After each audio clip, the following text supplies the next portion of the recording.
Rain hammered against the windshield like 1,000 desperate fingers, and wind howled through the mountain road's tight curves as if warning travelers to stay away. Sophie tightened her grip on the steering wheel, squinting through the blur of water. Her old delivery truck groaned with each turn, its headlights barely cutting through the thick curtain of night and rain. She was exhausted, drenched, and hungry after a long day delivering pastries for the small bakery where she worked. But she was almost home. Before we continue with today's story, if you're enjoying what you've heard so far, please hit that subscribe button. Every new subscriber helps me keep sharing these inspiring tales that touch your day. Thank you for your support. Then she saw it. A flash of sparks, a faint glow through the darkness. Sophie's eyes widened as she rounded the bend and spotted a car flipped on its side, just ahead, dangerously close to the guardrail. Smoke rose in a thin, eerie line into the storm-darkened sky, and one headlight flickered weakly like the last breath of a dying firefly. Sophie's heart lurched. Without hesitation, she slammed on the brakes. Her tires skidded slightly, but she wrestled the truck to a stop and leapt out, slamming the door behind her. Cold rain instantly soaked her jacket, jeans, and shoes as she ran toward the wrecked car. "Hello," she called over the roar of the storm. "Can you hear me? Is anyone in there?" A soft groan answered her, muffled but real. She crouched beside the broken passenger window and saw him. An elderly man slumped across the seat, blood trailing from his forehead. His chest moved in shallow, slow breaths. The seatbelt pinned him in place. "Oh my God," Sophie whispered. "Hang on, I'm going to get you out." His eyes fluttered open slightly, clouded with pain and confusion. "Don't let me die here," he rasped, barely audible through the rain and his failing strength. Sophie's voice trembled but held firm. "You're not going to die. Not tonight. I've got you. Just trust me." The door wouldn't budge. She tried once, twice, then screamed in frustration. Scanning the ground, she found a thick metal rod, probably from the wreckage. Using all her strength, she wedged it between the door and frame, pushing until her muscles burned. Nothing. She screamed again, louder this time, then stepped back and shattered the driver's side window with the rod. Glass rained down, slicing her hand, but she ignored the pain. She reached in, fumbled with the seatbelt, and, after what felt like forever, it came loose. The smell of gasoline hit her at the same moment. She heard a faint crackling sound. "No!" A spark erupted beneath the crumpled hood. The smoke thickened. Sophie's heart shot in her throat. With strength born of panic and purpose, she hooked her arms under the man's shoulders and dragged him backward, away from the car. Come on," she panted, slipping and sliding in the mud. They had just cleared 10 feet when the car exploded behind them with a deafening boom, flames lighting up the mountainside in an eerie orange glow. Debris shot into the air. Heat seared her back. She shielded the man's body with her own. When the ringing in her ears faded, all she could hear was her own ragged breathing and his weak voice. You saved me. You're not out of the woods yet," she said, chest heaving. "Stay with me, okay?" She ran back to her truck, threw open the back doors, and grabbed the thick picnic blanket she used during breaks. She wrapped it tightly around him, pressing it against the bleeding wound on his head, then helped him into the passenger seat. Sophie jumped in behind the wheel, turned the key, and whispered, "Please don't fail me now." The engine coughed, then roared to life.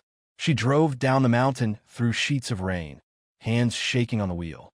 She drove as fast as she dared. The man, who whispered that his name was George, drifted in and out of consciousness. She kept talking to him every mile, every minute. "You're doing great, George. Just a little farther. Stay with me." The emergency room sign glowed through the storm like salvation. Sophie swerved into the drop-off lane and leaned on the horn until staff rushed out. "Emergency trauma," she shouted. "Male, late 70s, head injury, possible internal bleeding." He was in a wreck. Medical staff surrounded the truck, pulling George out and loading him onto a stretcher. Sophie stepped back, soaked, filthy, bleeding, and trembling. A nurse turned to her. "Are you family?" "No," she said. "Just someone who found him." "Name for the report?" She hesitated, then shook her head. "It doesn't matter. Just save him." Without waiting for a response, she walked back into the rain. Her truck's door groaned shut behind her, and as she drove away, headlights swallowed her silhouette. She never expected to see him again. She never expected anyone to come looking. Inside the emergency room, nurses rushed George through the double doors, calling out vitals. Doctors shouted orders. Sophie stood at the edge, soaked and trembling, her clothes clinging to her skin, her bloodied hands shaking from cold and adrenaline. A nurse approached. "Ma'am, we'll need your name for the report." Sophie shook her head. "I'm not family. Just save him, please," she said softly but firmly. The nurse hesitated, then nodded. "We'll do everything we can." Sophie gave a faint smile and turned away. She walked quietly past the front desk, back into the rain. Her truck waited, steaming in the night. She climbed inside and sat there, forehead resting on the wheel, breathing heavily, her heart pounding, but a flicker of calm settled in her chest. She had done the right thing. The drive home was silent. Her hand throbbed from the cuts. The crash still burned behind her eyes. She'd clean the wounds later. Right now, she just wanted to disappear. Back at her apartment, the air was damp and cold. She changed into dry clothes, collapsed on her bed, and stared at the ceiling. No one would ever know what she had done. No reporters would come. No one at the bakery would ask. She'd show up the next morning like always. Quiet Sophie, the delivery girl who worked hard, said little, and gave extra pastries to the homeless man on 3rd Street. She didn't need recognition. She only needed to believe the man had lived. That night, she dreamt of fire, of a voice pleading, "Don't let me die here." She woke before dawn, heart heavy, and went to work. By 6 a.m., she was at the bakery, sleeves rolled up, bandaged hand hidden beneath a glove. No one asked. She said nothing. The world kept turning. That afternoon, she passed the curve where it all happened. The car was gone, the road clean. No smoke, no wreckage, just silence and leaves. Life returned to its rhythm. Early mornings, quiet deliveries, long nights. But sometimes Sophie's mind drifted back to him. The man, his panic, his grip, the silent message in his eyes. She hoped he survived. She never returned to the hospital. Never called. Some acts, she believed, were meant to live in silence. To Sophie, kindness was never for applause. It was a choice, one she made then walked away from. What she didn't know was that far away in a high-rise office, someone had begun a search. A man determined to find the girl who disappeared into the storm with courage in her hands and fire at her back. The first thing George Bennett saw when he opened his eyes was the sterile white ceiling of a hospital room. The second was the soft blur of an A4 line in his arm. And the third, a nurse leaning over him, smiling with gentle relief. "You're awake, Mr. Bennett," she said kindly. "You're very lucky." He blinked slowly, then struggled to sit up, pain pulsing his ribs and down his side. His head throbbed. The last thing he remembered was a blinding light, the smell of smoke, and her. The girl. "Where is she?" he rasped. The nurse looked puzzled. "Who?" "The girl. The one who pulled me out. She was here, young, with brown hair. She saved me." The nurse's expression softened. "Sir, no one was with you when you were admitted. You were dropped off in the emergency bay, and she left before we could get her name." George closed his eyes, but tears welled up behind the lids. "She didn't wait for thanks. She might have saved your life," the nurse added gently. "No," he murmured. "She saved more than that." 3 days later, Alexander Bennett stepped off his private jet and into a cold, gray morning. His phone buzzed continuously with emails, meeting reminders, and investor questions, but he ignored them all. He had one purpose. The call from the hospital had been brief, but alarming. His grandfather had survived a near-fatal crash. The driver was unknown, but what stuck with him most was the voicemail George left him shortly after regaining consciousness. "She pulled me from the fire, Alex. A stranger. She didn't ask who I was, didn't care about my money, just risked her life. I owe her everything." George Bennett wasn't the type to dramatize. He was sharp, iron-willed, and rarely emotional. But Alex could hear it in his voice. Something had shaken him deeply. "You need to find her," George had said. "You need to thank her for me. For us." Alex had never known his grandfather to sound so fragile or so certain. So he came. He went straight to the hospital. The doctors gave him the rundown. George had sustained a concussion, 2 broken ribs, and minor internal bleeding, but was recovering well. The wreck had happened on a remote mountain road outside a small town 2 hours away. The emergency room staff had tried to trace the woman who brought him in, but she'd left without name. "No security footage?" Alex asked, frustrated. The receptionist shook her head. "She came during a rainstorm late at night. Our exterior cameras were damaged last month." "But she drove him here," he pressed. "There has to be something." A nurse said she saw a blue delivery truck, the receptionist offered. "Old model, dented on the side." It was a start. Alex spent the next day tracing traffic cameras from nearby roads. With the help of his security team, he reviewed grainy footage until they spotted it. A battered blue truck was turning into the hospital parking lot. The plate was barely visible, but enough to narrow it down. They traced it to a bakery in a small town. When Alex walked into the shop the next morning, he didn't expect the smell of fresh bread and cinnamon to hit him like a memory. The place was humble, warm, with old wooden counters and handwritten signs. A bell rang as he entered. Behind the counter, wiping her hands on a flour-dusted apron, stood a young woman with kind eyes and tired shoulders. It took him a moment to recognize her from the blurry footage, but there was no doubt. She looked up, slightly startled by his presence. "Hi, can I help you?" Alex took a step closer, heart oddly unsteady. "I'm looking for someone," he said carefully. "A woman who drove my grandfather to the hospital after a crash late one night." A blue truck. The car exploded. Her face paled slightly, lips parting in surprise, but she said nothing. "His name is George Bennett," he continued. "He nearly died. A woman pulled him out, risked her own life, and saved his. He's been asking for her ever since." Still no answer, but her eyes flickered with something, recognition, perhaps emotion. "Was it you?" Alex asked softly. Sophie looked down, fidgeting with her apron. "I didn't do it for thanks." "I'm not here to offer thanks," he said.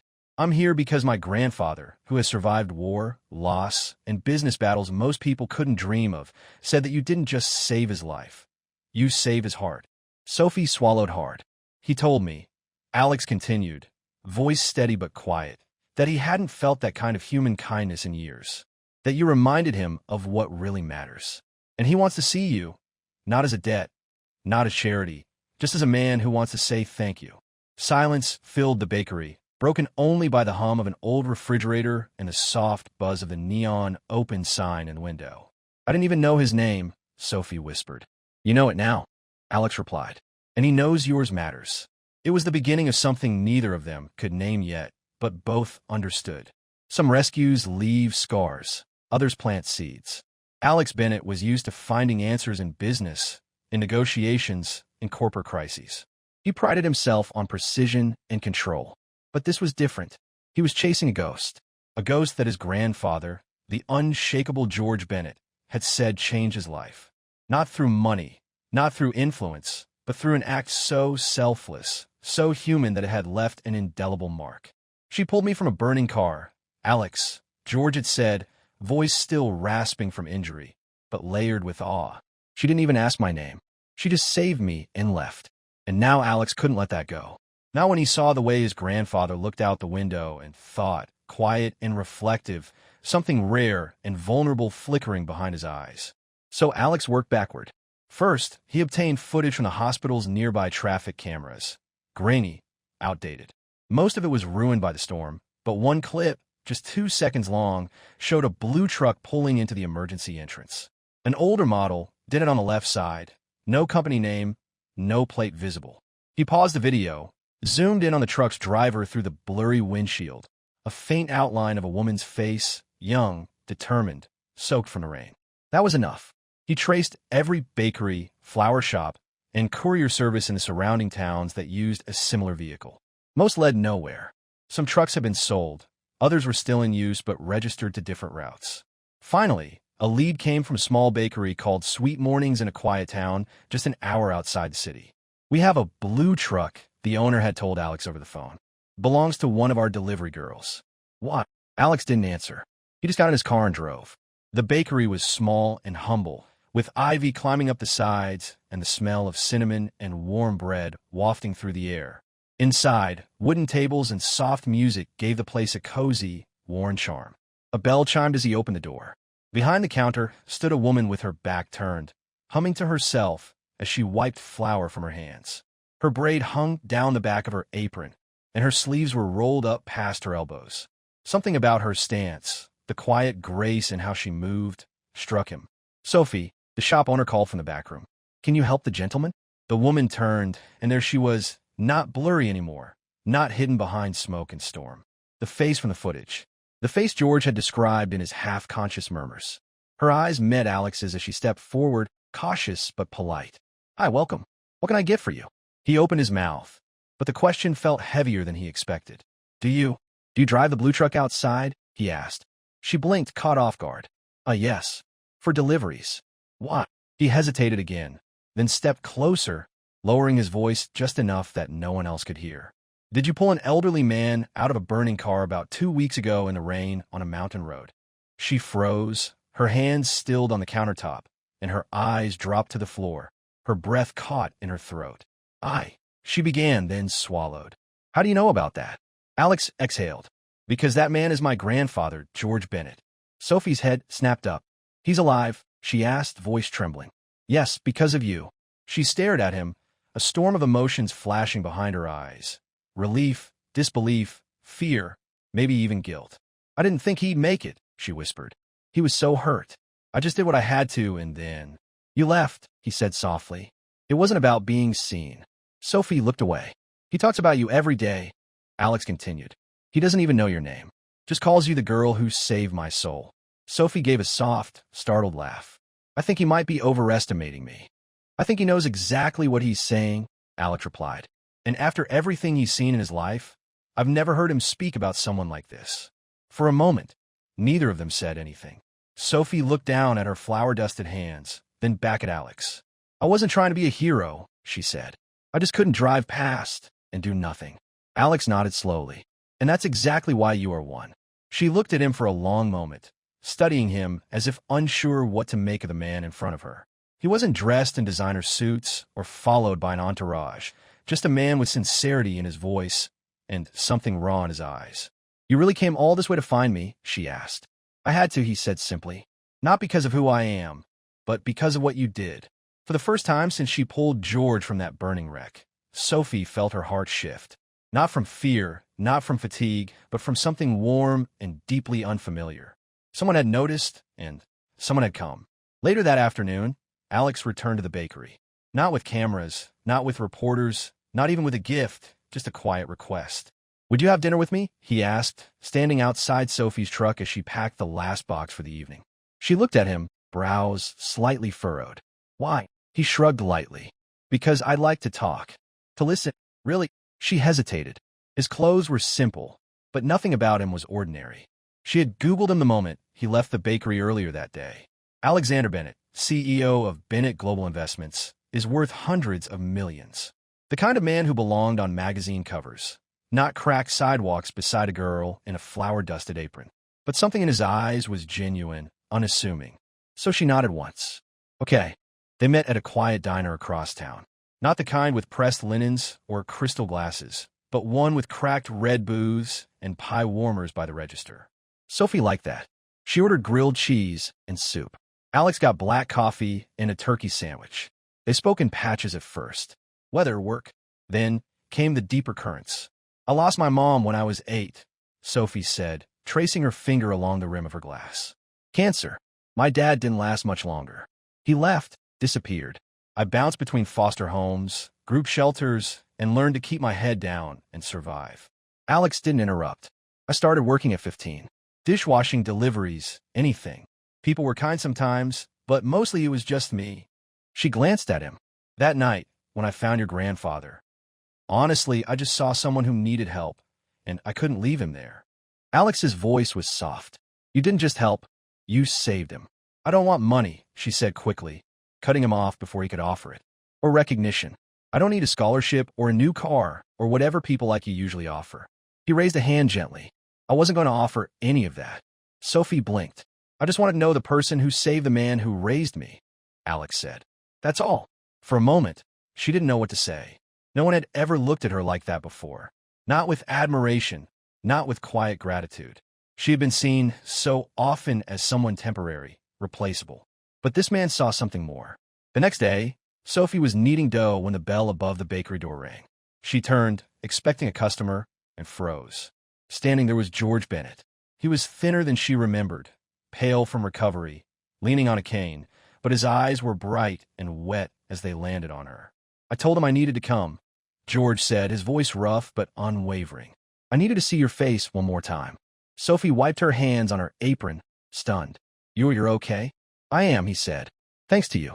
He stepped forward slowly, and when he reached the counter, he reached for her hand.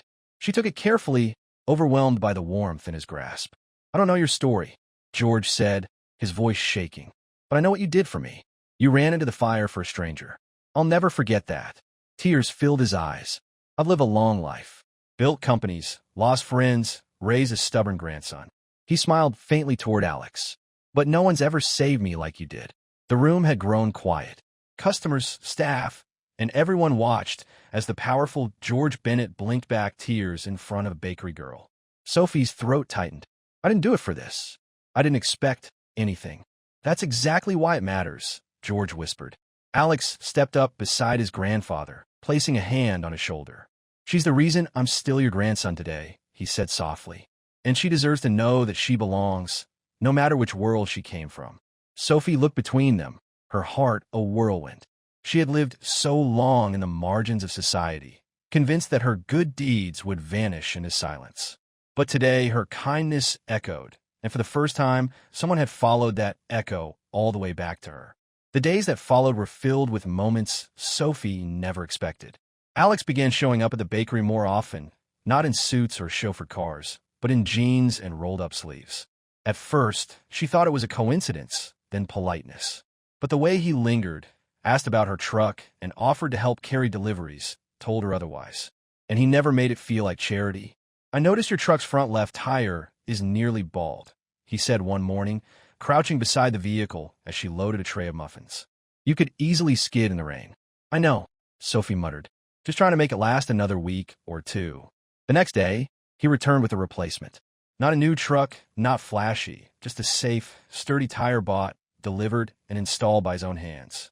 I watched a tutorial, he said when she stared at him, baffled.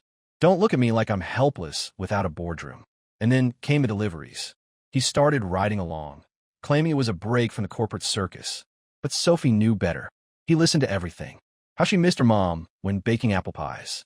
She collected old postcards at thrift stores because she liked imagining lives she'd never lived.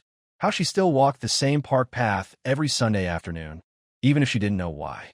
He never laughed, never dismissed, just listened with a rare kind of attentiveness that made her feel like the only person in the world. One Thursday morning during a routine delivery downtown, Sophie spotted someone huddled beneath a bridge, frail, soaked, shivering. An elderly woman wrapped in garbage bags, her eyes swollen and skin blotched from the cold. Wait here, Sophie told Alex, already grabbing the extra loaf of bread and a bottle of warm tea from the passenger seat. Sophie, he began. I'll be quick. She rushed over, knelt down, and offered the food with soft words and gentle hands. The woman flinched at first, then melted into tears. Alex watched from the truck. No cameras, no applause, just raw, quiet humanity. And in that moment, watching Sophie crouched beside a stranger in the cold, whispering comfort with the same tenderness she'd given his grandfather, something shifted inside him. He had seen women in heels who demanded attention, women who talked in power moves and practice miles. But Sophie moved through the world with quiet courage, with strength that didn't need to announce itself. Later that evening, as the sun began to dip behind a row of ivy-draped buildings, Alex and Sophie sat on a bench outside the bakery, sipping lukewarm tea from paper cups. Do you always do that? He asked. Do what? Help everyone like that. She shrugged. I know what it's like to feel invisible, to be cold and hungry and afraid. He nodded, silent for a moment. You make the world softer, he said finally. Sophie looked at him, surprised. You don't just see people, he continued. You feel them, and somehow you carry their pain without letting it destroy you. She smiled gently. That's not something most people say. I'm not most people, Alex replied, eyes holding hers. And I don't think you are either. Something warm and unfamiliar pulsed in her chest and in his. They didn't touch, didn't kiss, didn't need to, because love sometimes doesn't arrive with fireworks. Sometimes it arrives in silence between flower-dusted afternoons, in shared glances over paper teacups, and in the unwavering way someone looks at you like you've been seen for the first time in your life. The storm did not arrive with thunder. It came quietly with a single photo leaked online. Sophie stepped out of the bakery, flour on her apron, Alex beside her holding the door open. A blurry shot, but enough. Enough to start the rumors, the frenzy, the digital wildfire. The unknown girl who saved billionaire heir's grandfather. From bread to boardrooms, who is she really? Sleeping her way to the top? Within hours, Sophie's quiet life unraveled. Reporters camped outside the bakery, pressing cameras against the glass. Paparazzi followed her truck on delivery runs, yelling questions she had no answers for. Commenters online tore through her photos, digging into her past, her childhood in the foster system, her long-forgotten high school blog. The headlines turned colder. A tragic past or a convenient one? Innocent angel or a calculated climber? She stopped going online, but the bakery staff couldn't help but show her the worst of it, thinking she needed to know. One article even accused her of fabricating the story, claiming George Bennett had already called emergency services, and she was simply the first on the scene. It crushed her. One night, after delivering a tray of scones, she sat in her truck in a grocery store parking lot and cried until her chest ached. The kindness she had given freely was now used against her. The peace she had found was shattered. She didn't answer Alex's calls. She couldn't. Not because she blamed him, but because she couldn't stand the thought of being the reason his name was dragged through tabloids. She wasn't a Bennett. She wasn't his kind. And so she decided to leave. One suitcase, a one-way ticket to a town 3 states away, a note taped to the bakery fridge. Thank you for everything. Please tell Alex I'm sorry. But Sophie never boarded the bus, because the next morning, her name was on every screen in the country. But this time, not because of a smear campaign. This time, it was because Alex Bennett had stopped running. He stood on a press conference stage, alone in front of dozens of cameras, hundreds of reporters, and millions watching from home. He wore no tie, no armor, just truth. I've stayed quiet long enough, he said into the microphone. And I won't let silence protect cruelty anymore. Flashbulbs popped. Reporters leaned in. Her name is Sophie Winters, Alex continued. She saved my grandfather's life when no one else would. She carried him out of a burning car. She risked her own life without ever asking for anything in return. She didn't want money. She didn't want attention. He paused. And now, because I happen to care about her, you're treating her like she's committed a crime. There was a collective hush. I won't let that stand. Cameras clicked. The crowd waited. She doesn't need to belong to my world, Alex said, voice firm, eyes sharp. Because I choose to live in hers. Gasps rippled through the room. She's not an opportunist, he added. She's the most selfless, compassionate, real person I've ever met, and I'm proud to love her. For a moment, the world froze. Then came the applause. Not from everyone, but enough. Enough to turn the tide. By nightfall, articles had changed tone. Headlines softened. The billionaire and the baker. Love beyond headlines. Maybe we got her all wrong. And as Sophie sat in a motel room miles outside town, her phone rang again. She picked it up with trembling hands.